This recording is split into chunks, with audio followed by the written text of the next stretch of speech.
वैभवी, ये सब क्या है? ये कौन है वैभवी? देख नहीं रही है, डिलीवरी बॉय है। पर हम तो केक मंगवा चुके थे ना, फिर तूने ये पेस्ट्री क्यों मंगवाई? ओह, याद आया, ये तो वही डिलीवरी बॉय है ना जिसको तू डेट कर रही थी।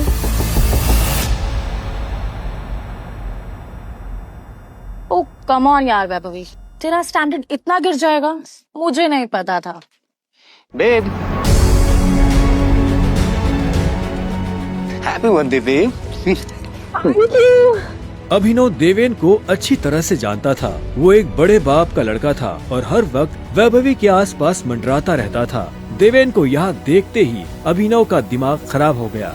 उसके हाथ में एक बड़ा सा गिफ्ट था। उसके आगे अभिनव के हाथ में लटकी पेस्ट्री की थैली कुछ भी नहीं लग रही थी। मेरी वैभवी को छूने की तेरी हिम्मत कैसे? Stop it. दोस्तों, तुम लोगों को मेरे ऊपर डाउट था ना, मेरे स्टैंडर्ड्स पर डाउट था। अब बताती हूँ मेरे स्टैंडर्ड्स क्या है। मैं तुमसे ब्रेकअप कर रही हूँ। What? और नहीं तो क्या, बेचारी कब तक तुझ जैसे गरीब के साथ ऐसी आधी पेस्ट्री खाती रहेगी। मत तो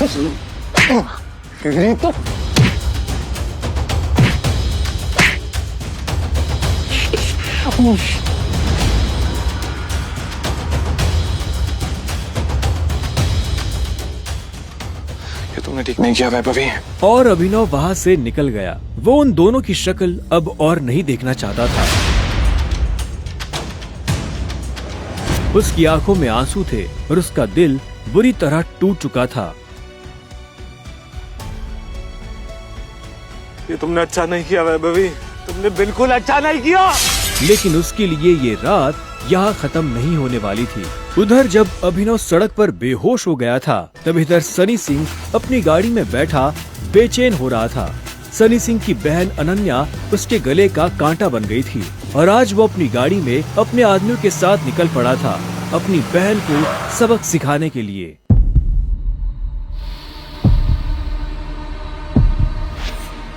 जल्दी करो, गाड़ी में डालो इसे। Quick quick.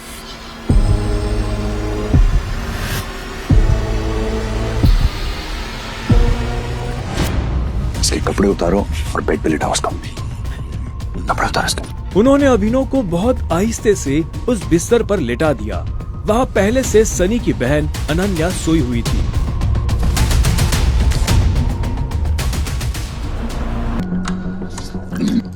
कौन हो तुम? तुम मेरे कमरे में क्या कर रहे हो? तुमने मेरे साथ क्या किया? अभी वो भी इस हाल में। छी छी छी छी छी छी छी, शेम ऑन यू बहना। भाई मुझे नहीं पता, भरोसा करिए। क्या हुआ, कैसे हुआ? मैं जानती तक नहीं इस लड़के को, नहीं जानती भाई। मैं भी, हम दोनों के बीच में कुछ भी नहीं हुआ। नहीं। इससे पहले कि अभिनव सफाई देता, अनन्या और सनी के दादा हरदेव पाल सिंह कमरे में पहुंच चुके थे। उनके पहनावे से समझ आ रहा था कि वो बहुत अमीर आदमी थे। मुझे तुमसे ये उम्मीद नहीं थी। दादाजी, आप जैसा सोच रहे वैसा बिल्कुल नहीं है। अनन्या, तुम्हें अच्छे से नियम पता थे और तूने मेरी पोती के साथ रात गुजारी है ना। आज से हमारे परिवार के कानून के हिसाब से तू सिंह परिवार का दामाद है। क्या? हम दोनों के बीच में लेकिन कुछ हुआ ही नहीं है। दादाजी, कुछ नहीं हुआ है। कुछ नहीं किया ना तुम दोनों ने, तो क्या ये बात?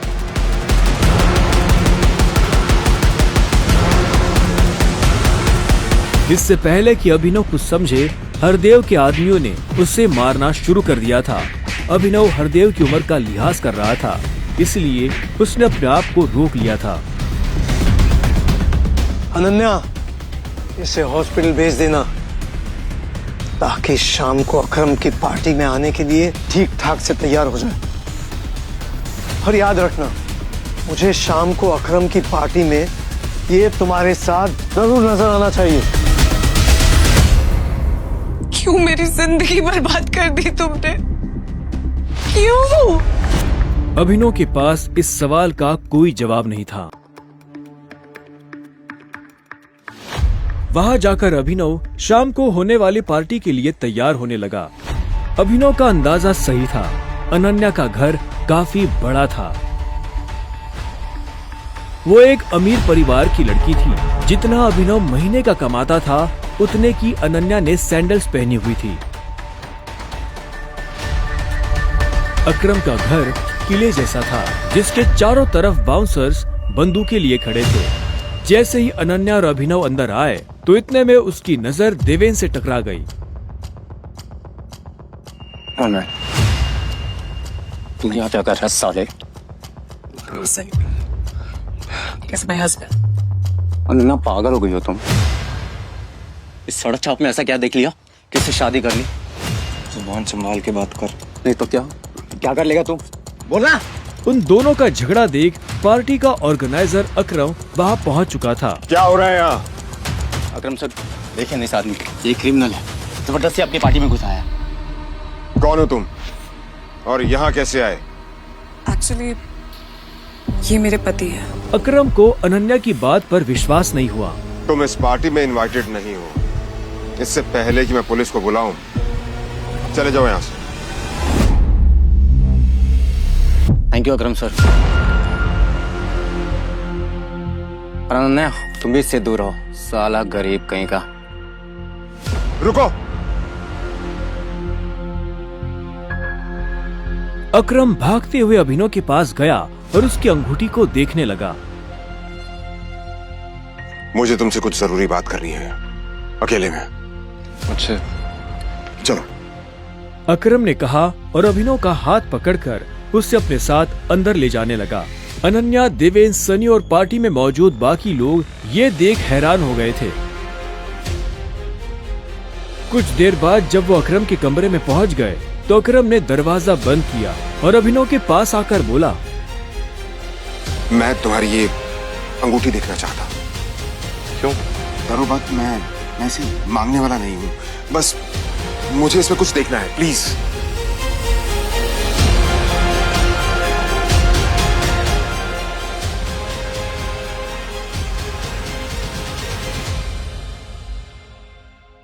टाइगर?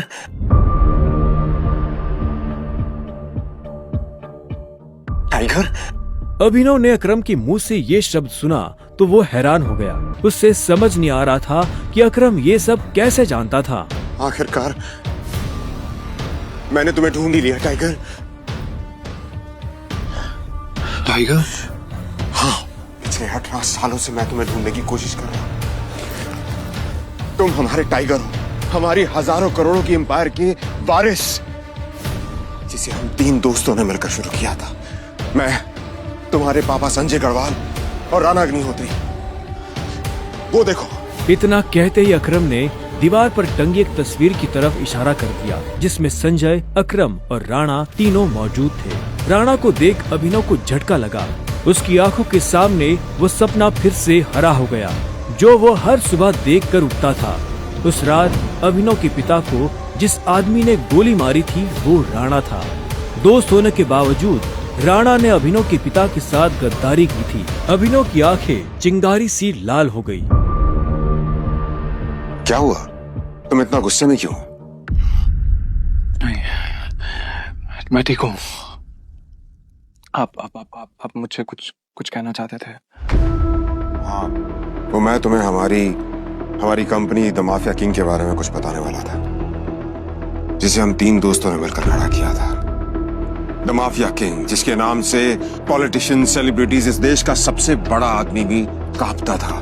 लेकिन तुम्हारे पापा के जाने के बाद सब कुछ बिखर गया और इस दौरान हमारे कई दुश्मन खड़े हो गए, जिसमें सबसे बड़ा दुश्मन है इकबाल शेखावत।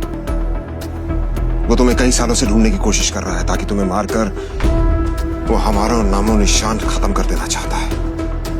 फिलहाल द माफिया किंग का सारा काम राणा का बेटा मोंटी संभाल रहा है। अब तुम आ गए हो तो इस कंपनी की भाग दौड़ तुम संभालोगे। अपने पापा के काम को अब तुम्हें आगे बढ़ाना होगा टाइगर। ये सुनते ही अभिनव के कान खड़े हो गए थे। कल तक उसकी जेब में 100 रुपए भी नहीं थे और आज अचानक वो हजारों करोड़ की कंपनी का मालिक हो गया था। मैं तुमसे पूछना ही भूल गया, इतने सालों तक तुम थे कहाँ? कहाँ थे तुम? पापा के जाने के बाद मैं एक अनाथ आश्रम में पला पड़ा। कई सालों के बाद वहां से निकला, काम करने लगा ताकि पढ़ाई के लिए पैसे जोड़ सकूं। लेकिन इस दौरान आप लोगों ने मुझे ढूंढा क्यों नहीं? टाइगर, ऐसा नहीं है कि मैंने तुम्हें ढूंढने की कोशिश नहीं की। जैसे कि मैंने तुम्हें बताया कि तुम्हारे पापा के जाने के बाद माफिया वर्ल्ड में अफरा तफरी मच गई थी। हम उसे भी संभाल रहे थे और तुम्हें भी ढूंढने की कोशिश कर रहे थे, लेकिन वक्त के साथ साथ तुम्हारा चेहरा भी बदल रहा था, इसलिए तुम्हें ढूंढने में बहुत मुश्किल हो रही थी। फिलहाल अब तुम मिल गए हो। अब तुम्हें देखकर मोंटी और बाकी सब लोग बहुत खुश होंगे। लेकिन पापा ने तो मुझे कभी इस माफिया ग्रुप के बारे में कुछ बताया ही नहीं है। वो चाहते तो मुझे बता भी सकते थे। तब तुम बहुत छोटे थे, शायद इसीलिए संजय ने तुम्हें इन सब चीजों से दूर रखा। लेकिन मेरा यकीन मानो, मैंने तुम्हें ढूंढने की बहुत कोशिश की। अब तुम मिल गए हो तो मुरझाया हुआ द माफिया किंग फिर से जिंदा हो जाएगा। चीयर्स। अभिनव के मन में कई सारे सवाल उठ रहे थे। इससे पहले कि अभिनव अपने आप को कोई जवाब दे पाता, अकरम उसके पास आया और उसने अभिनव को 50 करोड़ रुपए का एक चेक थमा दिया। ये लो, इसे रख लो। जब तक तुम टाइगर की पोजीशन नहीं पा लेते, तब तक तुम्हें इसकी जरूरत पड़ेगी। एक बात और, तुम्हारी असली पहचान के बारे में फिलहाल किसी को कुछ पता नहीं लगना चाहिए। इसलिए अभी तक जैसे जीते आए थे वैसे ही जीते रहना, समझे? लेडीज एंड जेंटलमैन, मैं आप सबको किसी से मिलवाना चाहता हूं।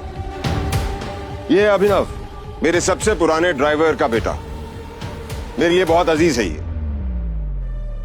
देवेन और सनी को अभी तक समझ नहीं आ रहा था कि अकरम अभिनव को इतना भाव क्यों दे रहा था। मुझे नहीं लगा था कि तुम अपने पैरों पर बाहर भी आ पाओगे। अच्छा, तुम्हें मेरी इतनी चिंता हो रही थी? ओ प्लीज, मुझे चिंता नहीं हो रही थी, बस थोड़ा बचकर रहो। अकरम सर ने तेरे अंदर क्या बात की बता। उन्होंने मुझसे कहा कि अगर देवेंद्र जैसा कहता तुझसे सवाल पूछे तो उसे जवाब मत देना। रामखोर। इसके बाद पूरी पार्टी के दौरान अनन्या ने अभिनव से कोई बात नहीं की। मेरा घर यहाँ से पास में है, वहीं ले लो। तुमने सोच भी कैसे लिया कि मैं तुम्हारे साथ तुम्हारे घर आ रही हूँ? तुम्हारी हालत ऐसी है तो पता नहीं तुम्हारी घर की हालत कैसी होगी। तुम मेरी पत्नी हो, मेरे साथ नहीं रहोगी तो किसके साथ रहोगी? सुनो, अपनी ये 2 कौड़ी का लॉजिक ना अपनी जेब में रखो। पहले तुम मुझे ये बताओ, तुम मेरे बिस्तर में कैसे आए? ये सवाल तो मैं भी तुमसे पूछना चाहता हूँ। अच्छी बात है, लेकिन मैं तुम्हारे साथ तुम्हारे घर रहने नहीं आ रही हूँ, मैं अपने घर जा रही हूँ, ठीक है? और अगर इन फ्यूचर मजबूरी भी रहे ना, तो मैं तुम्हारे साथ तुम्हारे घर में नहीं रहूंगी, तुम मेरे घर रहने आओगे, एक नौकर की तरह, समझे? अभिनव ने पहले उसे देखा और फिर अपनी उंगली में पहनी हुई उस अंगूठी को देखने लगा। अगर आज वो अंगूठी नहीं होती तो पता नहीं उसका क्या होता।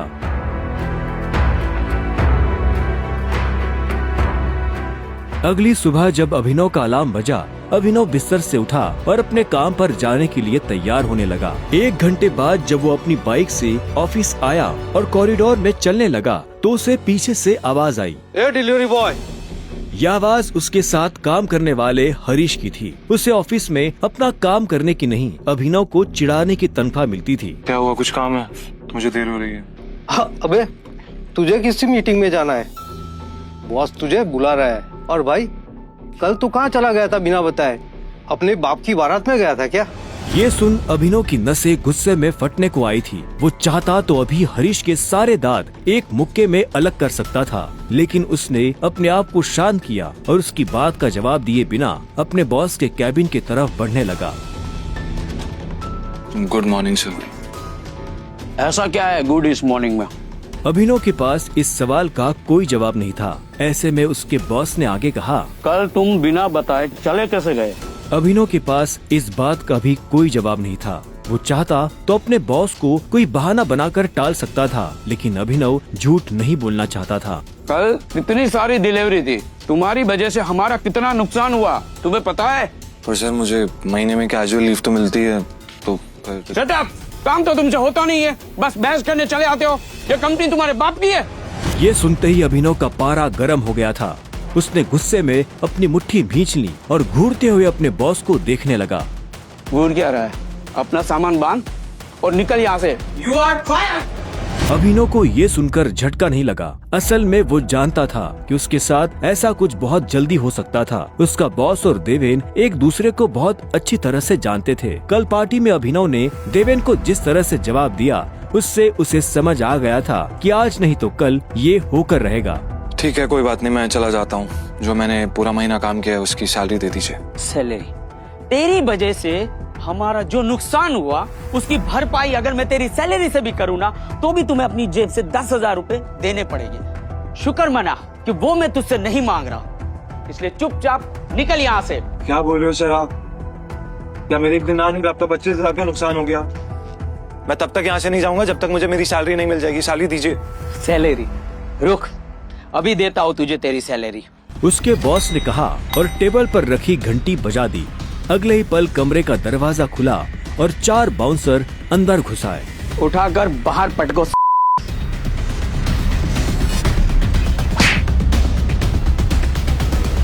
बॉस के मुंह से ये सुनते ही वो चारों अभिनव पर धावा बोलने के लिए टूट पड़े, लेकिन इससे पहले उनमें से कोई अभिनव पर हमला कर पाता, अभिनव ने उन्हें पटकनी दे दी थी। उसने किसी का हाथ तोड़ा तो किसी का पाँव, किसी के पेट में मुक्का मारा तो किसी के पेट पर लात। अभिनव अब सीधा बॉस के पास आया और उसकी गर्दन पकड़कर बोला, सैलरी।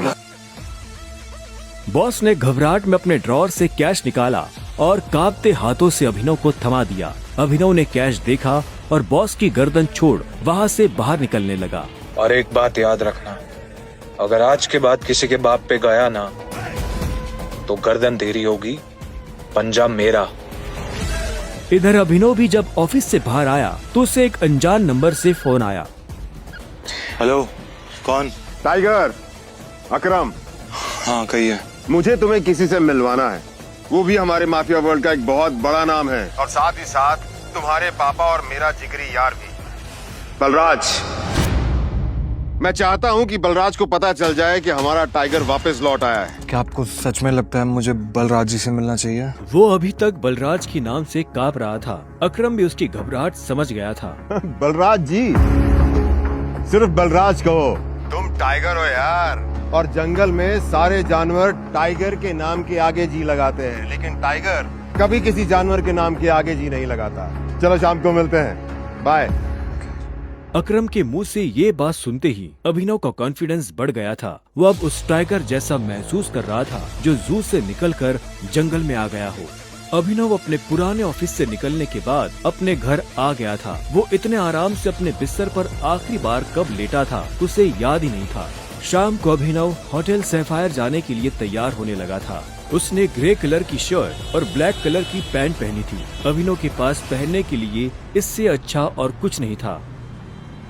जैसे उसने होटल को बाहर से देखा तो देखता ही रह गया। उसने आज तक इतने बड़े होटल को इतने पास से नहीं देखा था।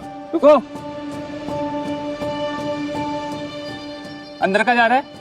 अंदर ही जा रहा हूँ, क्या दिक्कत है? अंदर जाना है तुझे? तुझे क्या लगता है कि मैं तुझे अंदर जाने दूंगा? क्यों नहीं जा सकता मैं अंदर?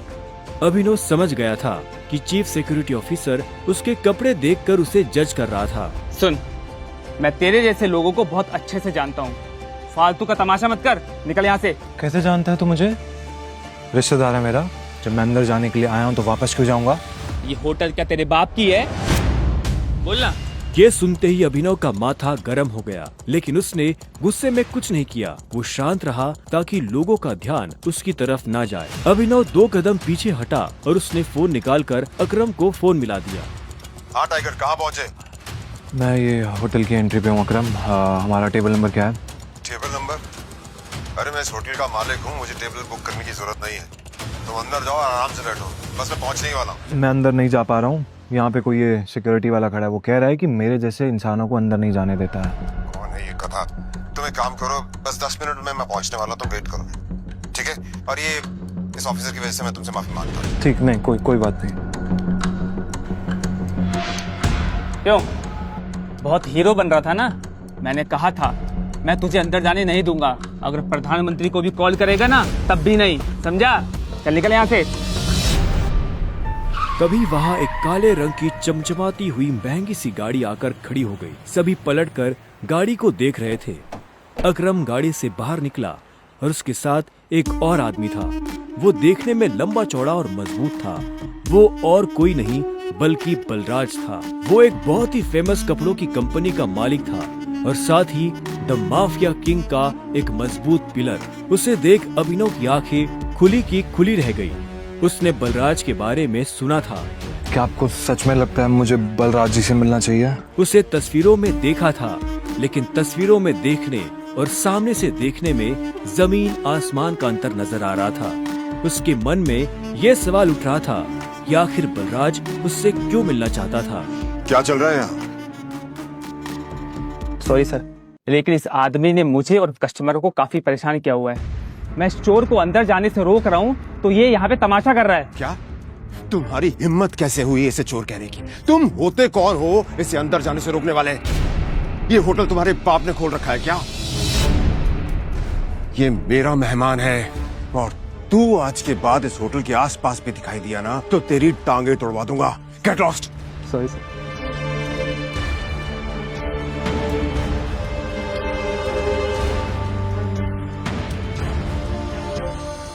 I'm sorry, tiger. इस बेवकूफ की वजह से नहीं, असल में तो छोटा आदमी का दुश्मन बना हुआ है आज की। आओ चलो। अकरम ने अभिनव को अपने साथ अंदर आने का इशारा किया। अभिनव अकरम के पीछे चला जा रहा था। उसे महसूस हो रहा था कि बलराज भी अपने भारी भरकम पैरों के साथ अभिनव के पीछे आ रहा था। कुछ देर के बाद वो होटल के एक आलीशान से कमरे के बाहर आ चुके थे। अब तुम्हें यहाँ अपनी पहचान छुपाने की जरूरत नहीं है। ये रूम प्राइवेट भी है और सबसे सेफ भी। बैठो। वो एक आलीशान कमरा था। वो तीनों बैठ गए। तब अभिनव बलराज को बहुत ध्यान से देख रहा था। बलराज, आज मैंने तुम्हें यहाँ एक बहुत इंपॉर्टेंट इन्फॉर्मेशन देने के लिए बुलाया है। हमें संजय का बेटा टाइगर मिल गया है, लेकिन फिलहाल वो अंडरकवर है, इसलिए उससे तुम्हें मैं बाहर नहीं मिलवा सकता था। Sir, your snacks and drink.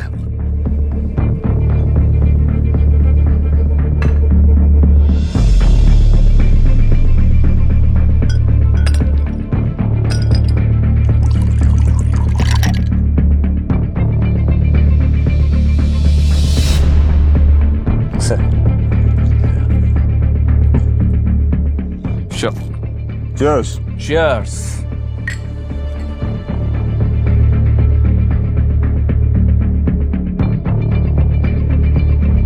तो यही है टाइगर? हाँ, ये है हमारा टाइगर। और मैं चाहता था ये हमारी टीम के बड़े और भारी मेंबर्स से मिल ले, और मिलने के बाद जिस तरफ हम बढ़ रहे हैं उस तरफ बढ़ने में ये हमें लीड करे।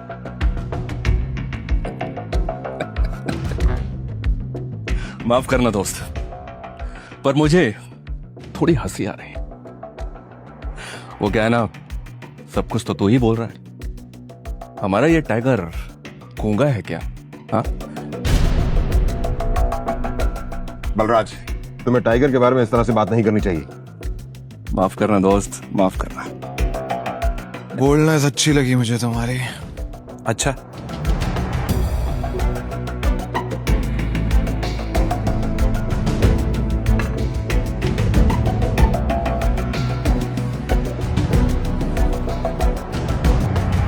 हो गए तुम बॉस, लेकिन ये मत भूलना तुम किसके सामने बैठे हो। टाइगर हूं मैं। टाइगर ना ही चुप रहता है, ना ही धीरे बोलता है। टाइगर सीधा धाड़ता है।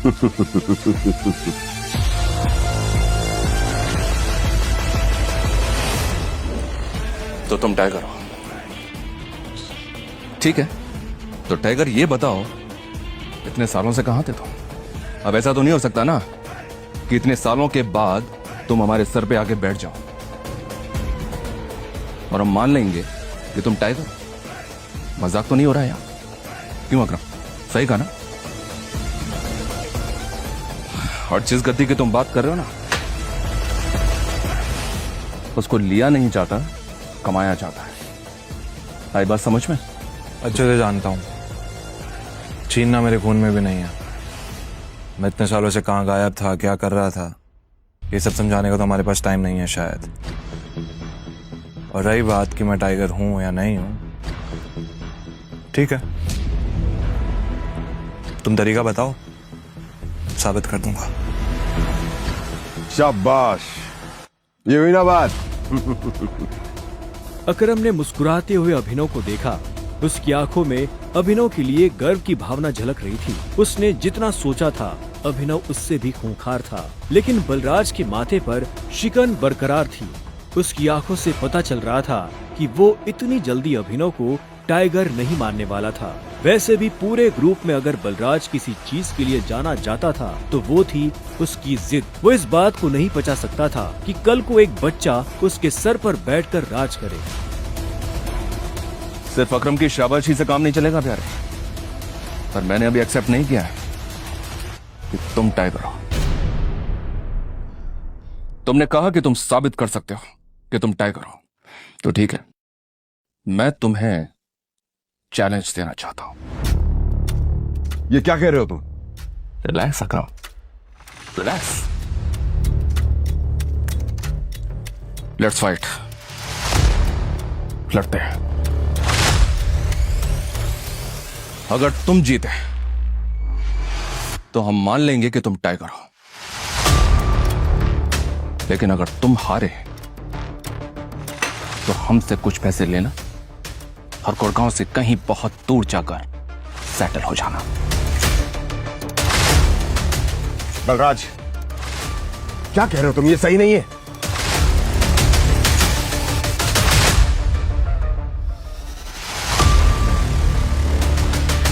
Let's fight. नहीं टाइगर, होल्ड। देखो, तुम्हें किसी को भी कुछ भी साबित करने की जरूरत नहीं है। That's it। अगर मैं जो भी कर रहा हूं अपनी मर्जी से कर रहा हूं। आज जो बलराज मेरे मुंह पे बोल रहा है, मैं नहीं चाहता कल को कोई ऐरा गहरा मेरी पीठ पीछे बोला है। अकरम ने अभिनव की आंखों में संजय जैसे तेवर देखे तो उसने एक गहरी सांस ली और सब ऊपर वाले के भरोसे छोड़ दिया।